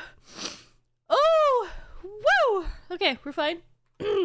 Indicator, so that actually protrudes from the gun just a little tiny bit to let you know there's a round chambered in it. If I remember correctly, it's the gun that Adolf Hitler shot himself with. Whoa! It also was James Bond's firearm. Really? You pick that firearm as a tribute to the person who killed Hitler? No, it was mostly because a lot of the OSS in World War II used Walther PPKs because they were small, easily concealable. They didn't have a ton of recoil to them. They're small and easily concealable. Like your cock!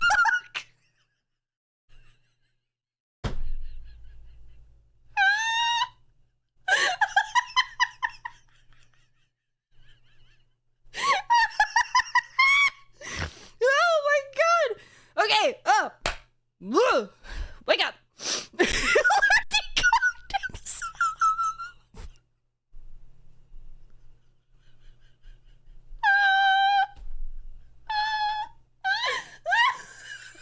Oh god, no! Oh my god! Whew. Alright, whoa! Oh, get it together. Get it together. Stop it! Stop! Stop! Oh, pull it together.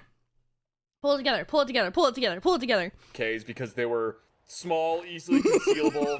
They didn't have a ton of recoil to them, and a lot of Germans carried them, so it wasn't too suspicious. Were there Walter PPKs in 10mm as well? No, theirs were probably in 32. I'm gonna piss my pants. Okay, pull it together. It's not that funny. It's not even that funny. It's not. It's not that funny. Shut up. Were Walter PPKs in...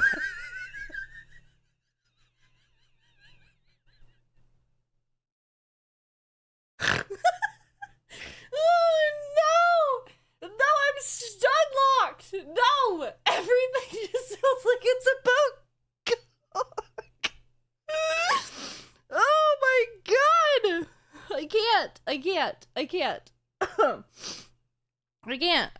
I can't. 10mm as well? No, theirs were probably in 32 or 380. And this one is suppressed. Ow. What was that? That was probably a ricochet. It probably jumped up into the air and then bounced back down and hit you. Sorry. Sorry about that. There's a lot of pistols that are kind of just copies of the Walther PPK. Like the Makarov pistol is basically just a Soviet copy of the Walther PPK. Like the safety's even in the same spot and it uses a fixed barrel. Okay. The recoil of 380 does end up being a little bit more forceful on the PPK, but that's just because the barrel is fixed in one spot. Well, that makes a whole lot of sense. Yeah, Walther PPK, it's single and double action. You can run it in either fire mode. Double action has got a very heavy trigger pull. Single action is not bad, but not good gracious. Oh, it's a very poorly put together AK. Oh wow, an AK. Hand assembled, I see. Oh wow. Tack, tack, tack. Oh geez. Nice. Yep, that looks like an AK-47 to me. Whoa, look at the welds. What? Oh god, those welds. Why are you copying me? Why are you copying me? They're so bad, though. The gas block is normally not welded to the barrel like that. It's usually cast out of the same... Well, I don't know. I guess if you don't know what you're doing. Yeah. Why would you have that spring exposed? Maybe I'm the one who made this weapon. I wouldn't know what I'm doing. If you made this weapon, I would actually be very proud of you. Aww. If I can make anything more than a slingshot. I don't know, it's got a lot of holes in it. Yeah, it looks like an XM8 Whoa. with a Picatinny rail system on it. I It don't looks like the that. standard M16, M4 kind of model that most guns these days follow. No, it looks like an XM8. Yeah, it's the similar thing, you know. No, it isn't similar. It looks like an XM8. Yeah. Which is different from an M16, M4. Not really. Yes, it is. It's vastly different. I'm looking at it, and it's like the handguard looks similar. That's only because it has Picatinny rails on it. It doesn't look anything like an M16, M4. The magazine and the... No, it doesn't. The magazine looks hugely different. Look, it's got a tab on it instead of having a button. It looks like a G36 if it's similar to anything else. Okay, but, I mean, tab versus button, you're getting into the minutia now. Oh my god. Yeah, the minutia of the difference between a push-button magazine release and a ambidextrous tab magazine release. You say that sarcastically?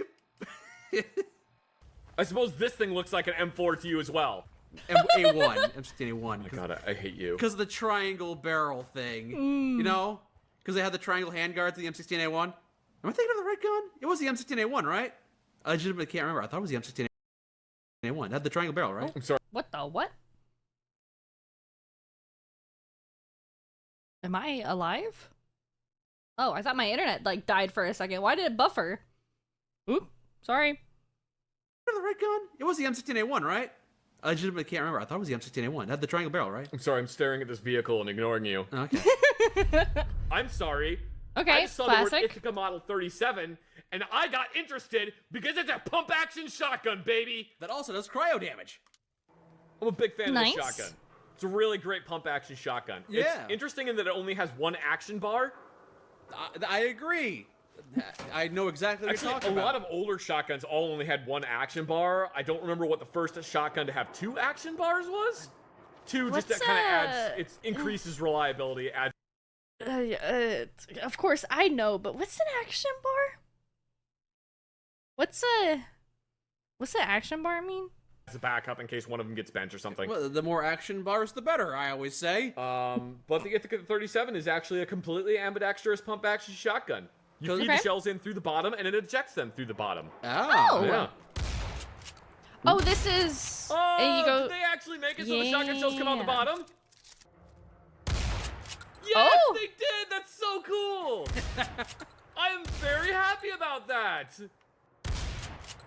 Yes! There you go. That is, oh, I love little details like that. Accolades from Zach. That makes me really happy. So the Ithaca 37, one of the original versions was called the Featherlight because it was an incredibly lightweight pump-action shotgun. My favorite version of the Ithaca 37 is the Ithaca 37 Stakeout, which is a pump-action with like a 14-inch barrel. It's super cool. It was one of the first pistol grip-only shotguns. All right. Here's a guy ranting about shotguns out there. Why are you telling me? Well, because he's on his way in here. I think you can weasel some money out of him. We can do the standard stock or with an ammo holder. That's kind of neat. Standard sights. There are iron sights, which is interesting. Oh my god. Oh, you can convert it to slam fire. What does that do? It's like fully automatic for a pump action, only you have to manually rack it. So every time you go backwards, it ejects the shell. You go forwards, and as soon as the shell is chambered, it fires. Ooh. So basically, you just keep going, clack, rack, rack, rack, rack, rack, rack, rack, rack, and it just What? fires until it's out of ammo. I didn't. Okay, that's something. Interesting. Ooh! Oh, looks like he's got new stock after all. Ooh! Oh, baby, where have you been all my life? This is one of my favorite guns. I think I like this. I think I like this a lot. This is very brick rectangle, Baby, where have you been all my life? but I like. Oh, right here, by the way, to answer your question. I like that it's the double grip like that. I think I would enjoy that a lot actually. But it's very brick, which I'm like on the fence normally for. But I think I'm in favor this time. This is one of my favorite guns. Let's I think I inspect it do really like quick. this. It's a big list. This is the B&T MP9, which its civilian variant is the TP9. Ah, yes, the Beckler and Toch MP9. No, it's Brugger and Tomet. This one, you'll notice that you've got the white dot, the red dot, Yes. and then the 4 red dots. Wait, is that a 4-round burst or is that a full auto? It's full auto. Oh, jeez. Yeah, the 4 dots are just full auto. The civilian Okay. version only has 2 settings. The B&T MP9 originally started life as the Steyr TMP, or the Steyr SPP, which is the civilian version. Steyr was originally making these, and then for some reason Steyr decided they didn't want to make them anymore, so they sold the rights to Brugger and Tomet, who is now the exclusive producer of these guns. Brugger and Tomet improved on the gun by changing the safety mechanism from a cross-bolt 3-position safety to a rotating selector lever. That's a wise decision, I think. The crossbolt safety was a little awkward. It was kind of hard to actuate. Now, with the addition of a rotating safety, it is completely ambidextrous. Oh. It is a rotating barrel, which is a really cool feature. Another gun that uses a rotating barrel is the Beretta PX4 Storm pistols. Those also use a rotating barrel. You know, on a M16, when the bolt goes forward, it goes into battery and then rotates to lock? Yeah. This one, Sure. the bolt itself goes forward, and then the barrel rotates instead of the bolt. That's weird. Yeah, it's really strange. It's super cool. When you take the entire barrel mechanism out of this thing, it looks like a lightsaber. It's freaking sick. All right. Oh? It's a polygonally bored barrel, which is really cool. Glocks use polygonal barrels, and so do H&K pistols. They also use polygonal barrels. So, are the bullets we're firing shaped like hexagons? So normally, the rifling on a gun, if you were to magnify it, it's 90-degree cuts. It's a bunch of spirals. Yeah, it's Yeah. a spiral, but the spiral that's coming out of the barrel is a 90-degree thing. It Okay. means that, 1, the barrel is easier to clean. 2, it means that the bullet meshes with the barrel better, so you don't get as many gas leaks, where the gas is escaping in between the bullet and the lands and grooves and going out the front of the barrel. Okay. The downside to polygonal rifling is it's generally more expensive and a little... Another kind of interesting thing about the TMP So is that it rude. is made primarily of plastic. I mean, the bolt and barrel mechanism, that's all obviously made of steel. But the entire top cover of this gun is just one piece of plastic. There's not even any, like, aluminum inserts or anything. That makes it very lightweight. This is one of those guns that fits into a really weird niche of, like, is it a submachine gun or is it a personal defense weapon? What does it qualify as? It's sometimes difficult to quantify these things. It is. It can be landmine. It could be a landmine. It can be a landmine. Why didn't I defuse that landmine? You did, with your face. Apparently Nice. so. Modifying the APC-9 because APCs 1 through 8 were taken.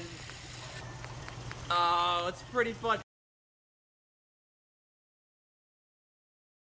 Do I like this?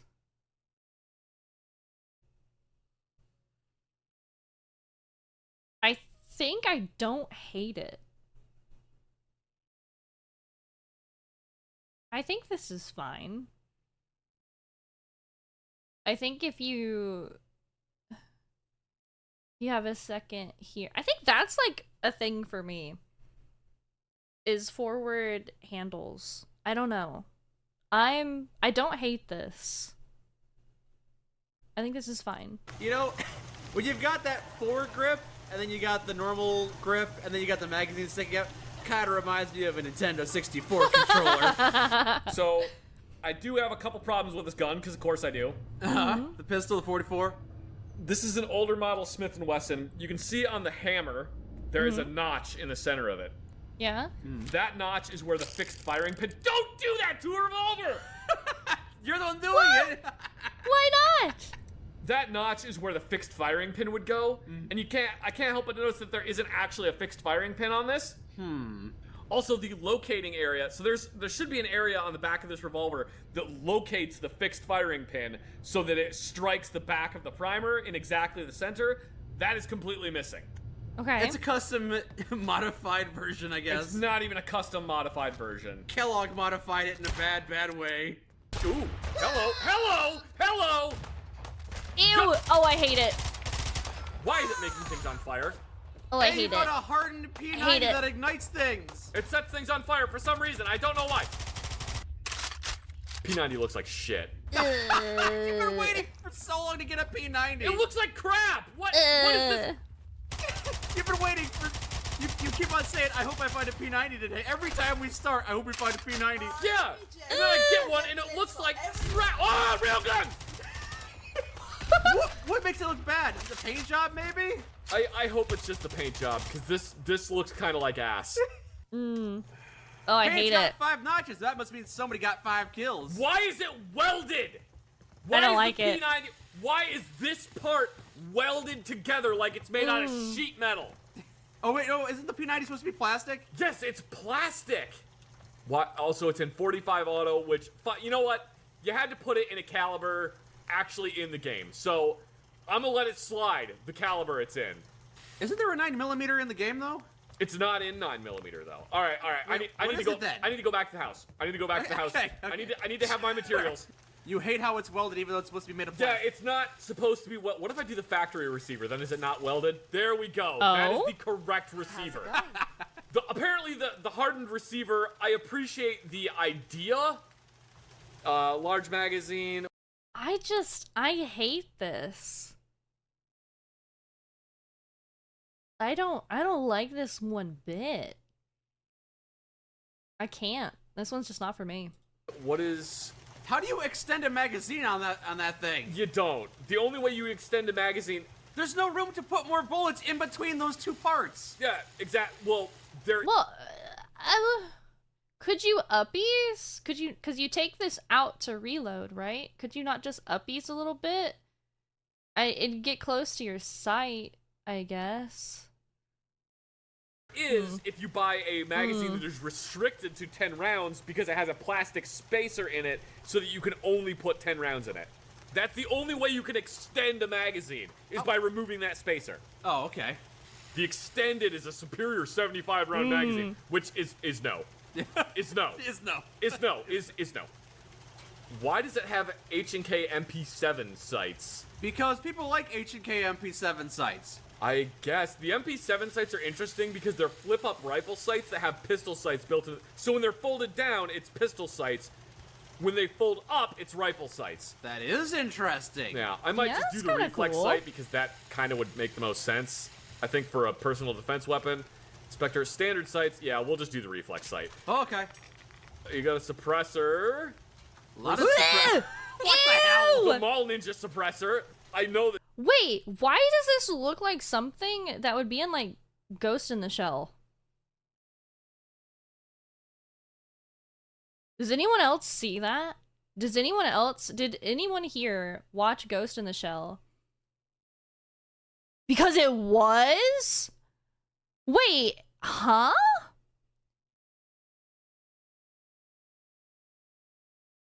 Yo, I have a massive brain. I have a massive brain. Told you guys. Psychopaths! Yeah, that too a little bit. But yeah, no, this gives such Ghost in the Shell. Okay. This is from an airsoft P90. Yeah, that's one from like an airsoft P90. That is silly. It's funny they call it the Mall Ninja suppressor. Green tip. Yeah, that's penetrator. something. Well, no. Green tip does penetrate, yes? When people in the United States usually think of green tip ammo, they're thinking of 5.56 by 45 millimeter green tip. That's what I'm thinking of. Which is the Yeah, me standard too. U.S. military one. And it is a steel cord ammo, but it's really more of a barrier penetrating ammo, not an armor penetrating ammo. Black is traditionally armor penetrating ammo. Okay. Green is just like standard ammo. The P90 armor piercing ammo would still be a black tip, so that is technically incorrect. Oh, you can Okay. change the ammo. Not 45 anymore. Whoa! You can institute. I love it. Oh, it looks like Whoa! it's meant to be in CSGO. Ugh. The civilian version of this gun is the FNPS90, Right, which is what you have. which is what I own. It's the semi-auto only version of the P90. Traditionally, it comes with a 16-inch barrel that a lot of people will buy and they'll put the dummy suppressor over it. or basically like a shroud like this. Okay. I got mine registered as a short barrel rifle and then put the shorter barrel on it. Uh-huh. Looking a little better than how you first found it. I kind of don't. Oh yeah. Okay, I don't hate it, but I'm very close to hating it. It's like now, look, when I pull the magazine out of this, you can actually see the bolt in there. You can see the little lug that the magazine seats itself on. This is a much better looking stock. Okay. Okay, so yeah, it's looking pretty good. The magazine isn't clear, which is one of the things that I really like about the P90 is it's usually like a smoked polymer, so you can, at a glance, because you aim it like this, at a glance you can see exactly how much ammo you have left. Oh, okay, I would like One of the big that. cool guy things about the P90 is ammo is stored in the magazine horizontally. When it gets to the back of the magazine, it rotates the ammo 90 degrees and drops down, and then loads around into the chamber. The shell casings come out of that hole right there. That is what Okay. makes it ambidextrous. Yep. The selector switch, located underneath the trigger, is accessible from either side. There's Okay. a charging handle on, again, either side of the gun. I guess that's what makes it ambidextrous. This one is the tri-rail P90, which the standard P90 actually has backup iron sights built into the top of the receiver, which I can't show you on this one, but it has backup iron sights on both this side and what would be the other side of the gun. So again, ambidextrous. I will say, everything he's describing sounds great. I just don't like the package it's presented in. I do have to give respect that it sounds like a very, very nice gun. It's just, I'm not a fan of the packaging, if that makes sense. It was designed to basically be a personal defense weapon. A lot of super sneaky people started using it because it's incredibly compact. This is like one of the smallest submachine guns you can get. It has a very high round count, low recoil. It's really good. Okay. I know that they didn't make it in 5.7x28 because that would involve making a whole new ammo for the game. But why does 10mm do less damage than 45 ACP? Because 45 is a bigger bullet. I don't even have the time to go into why that is wrong. All right, well, I have a P90 now, so that's awesome. Hey, where's that Mall Ninja silencer? Putting the moment suppressor on. That thing is fucking ridiculous. All right, fine. Despite the fact that I absolutely love it and it is one of my favorite guns of all time, I have no more 5.7 ammo for it. Okay. Just like in real life. Ammo's expensive. Just like in real... Man, ammo is like seriously $1 a bullet for P90. It's kind of ridiculous. It's just... It's so disappointing because it's just one of... It looks so cool. It's such a cool gun. I love you, P90. I love you. I love you, P90. One of the other interesting things about the P90 is that the bullets are like they're 5.7x28 is the cartridge, and most magazines are curved because most bullets are not actually a completely straight. Oh my God! There's a death claw. There's a death claw. Most bullets.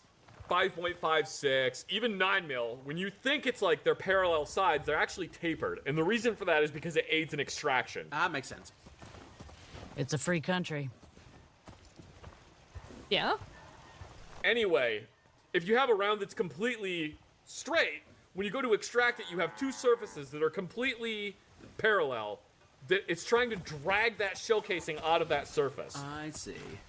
When you have it, even if it's a very slight taper, it's basically a cone now, and a cone is much easier to pull out of another cone than a cylinder. Makes a lot of Okay. sense. The 5.7x28mm, the shell casing isn't actually cone shaped. So what they do to make it work is the shell casing is coated in like a polymer to help it extract from the chamber better. Okay. Which does mean that now your rounds are more expensive to make because you have to coat them in a polymer. Seems Understandable. like it would just make more sense to go for the cheaper, tapered off bullets. It's really interesting. Just the fact that it's a bottleneck pistol cartridge is super interesting to me. But then I guess you could also argue that 357 SIG and 7.62 Tokarev, those are also bottleneck pistol cartridges. I guess you could argue that, because they are. What do you think about this Halo gun here? Ooh. It's a Halo sniper rifle. The one that was in the original Nice. Halo is like slightly based on the Donnell NTW-20, which is a bullpup. Is it Donnell NTW-20? It might be. I can't remember. You could keep on speaking confidently, and I'd have believed you. I think it's like a 20mm sniper rifle. It's like a South African gun, and that's what the sniper rifle from Halo is based on. All right. Oh, it's Oh. the gun from Halo. Yeah. Cool Halo gun. Don't really have an opinion on it. Meh. Meh. Ooh. Pretty cool. Meh. I'm not a huge Halo fan, so No? Me neither. It just kind of looks like a gun to me. Same. Well, it's supposed to be some kind of bullpup design. I don't really understand why it's got that cowling on the top of it. Also, I feel like the stock is not long enough. I feel like the front is too long and the stock isn't long enough. I don't like how they gently push the charging handle forward when you reload it.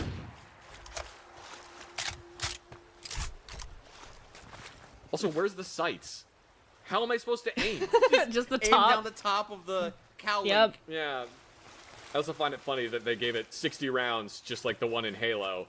But there's no way that magazine could hold 60 rounds. The M6 Oni PWDS. Oh, this is the pistol Whoa, from what Halo. the what? Cool. Oh, I don't like that. God! Well then. This one uses 50? You were firing 50 caliber This bullets. pistol shoots 50 MG. Does it now? My ass, it does. I think you've already used it once, but maybe not. I haven't used this one, I don't think. 392A1. Ew, those bipod legs do not belong on there. Ew. No? Ew. Why did they put FNFAL bipod legs on the... Alright, whatever.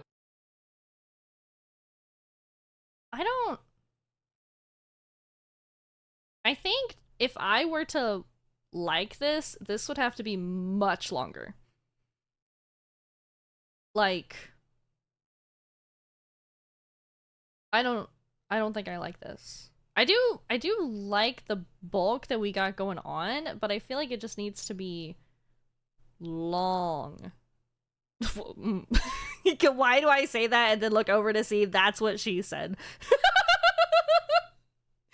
Oh no. Okay, listen, for balance, okay? for balance, all right? Whatever. Bipods are handy, that's why. I like how it's a Halo gun, but with real-world compensators. We'll do the MB40 muzzle brake. Okay. No legendary effect. Bipod removed. We don't want a bipod on it. Oh my god, it's got a Tech Ew. 15 for some reason. No flashlight. Here, we'll do the heavy barrel then, Okay. because then the gas tube is actually connected to something. We've got, for some reason, a Trigicon SRS. As an option, yeah. Yeah. We've got the Elkin M145. We got the MCS2. We've got the I think that might be an actual Halo optic. I'm not positive. Ammo type, currently it's 7.62 by 51 NATO, full metal jacket, armor piercing, or full metal jacket, or 5. I want to like this, but there is something here that is stopping me from liking it. And I think it's this, maybe? Something's fucking this up for me, and I can't tell what it is. I want to like it. 0.56 or 5mm. Oh, that apparently. So it's still 7.62. Wait, no, that's. Why does it convert it to 8mm Mauser? Why does it convert it to 7.92 by 57 8mm Mauser? I thought that maybe it'd been a typo because I've never heard of a 792. 7.92 is 8mm Mauser. Okay. Okay, whatever. Holy crap, it's a SIG P220. Oh my god. Oh! Do you like them? Oh, that's nice. pretty cool. And it's a 45 caliber semi-automatic pistol with a decocker on it. Is this one a West? Not again. Please. Please, not again. I'm not strong enough. Please! It's a normal pistol. It's a normal pistol. 45 caliber semi-automatic pistol with a decocker on it. Is this one a West German? Maybe? But yeah, it's what most of their other handguns are based on, is the 220. Shut up, inbred! I was good. I was good. Shut up. Alright? Shut up. But yeah, it's what most of their other handguns are based on, is the 220 series. Single stack, 45 ACP. They did make versions in 9mm. Actually, fun fact, the first screen appearance of the SIG P220 series handgun was in the movie Rambo 2, and it was held by one of the CIA agents, which you can... Stop! Stop it! Stop. Yeet. Frick you. Penguin, frick you. Stop it. Stop. You're done. Stop! Stop! You're done. You're done. You're done. You're done. In the movie Rambo 2, and it was held by one of the CIA agents, which you can tell in that movie that it's an actual 220 and not a blank firing version by the shape of the top of the barrel. Well, I can't figure out any of that. Well, I could. And based on when the movie Rambo 2 was filmed, that means that that was an actual P220 that was issued to the US Army to use in trials to replace the 1911. But it never did replace that gun. No, it didn't. The one that actually ended up winning the US Army pistol trials was the Beretta 92 FS. But anyway, we're getting off on a whole different tangent here.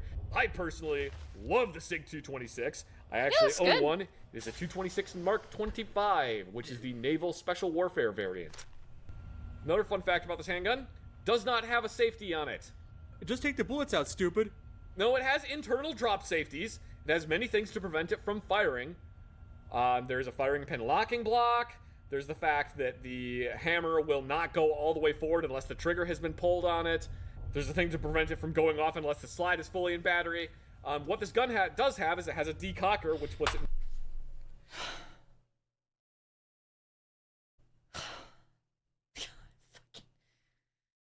God fucking damn it. God. I'm being tested this day. I'm being tested. going off unless the slide is fully in battery. What this gun does have is it has a decocker, which puts it in double action mode, which has a relatively long and heavy trigger pull. Decocker. The logic on it is... Michael! Michael, you're not helping! See? It's not just me! It's not just me! double action mode, which has a relatively long and heavy trigger pull. Decocker. The logic You little shit. on it is there's no manually activated thumb safety, so you don't have to disengage anything when you draw the pistol out of the holster. You don't have to disengage anything. Your first trigger pull is just going to be a relatively long, heavy trigger pull. And the only way for the gun to actually go off is if you intentionally pull the trigger on the gun. Mm-hmm. Actually, kind of excited about finding this handgun. Oh my god, look at What this. the Look fuck? at this abomination of a 220. What am I looking at? Bro. That's fucking... How... Here's my question. How are you supposed to use a tiny bayonet? You got the silencer, so you can't even use the bayonet. Bruh. Bruh. You just posted cringe, bro. Oh my god. Dude, I can't. Oh my god. Oh my god. Micro decocker. Shut up! Shut up! Shut up. Decock the bayonet! Stop! Stop it! Stop. Stop or I'll decock you. There was absolutely nothing that derailed this episode. There was nothing that was hilarious and distracting during this. This was very informative. As a mature adult. I learned a lot from this video. And I hope you did too. Please make sure that you check out the original video. It's gonna be down below. If you like my video, like and subscribe.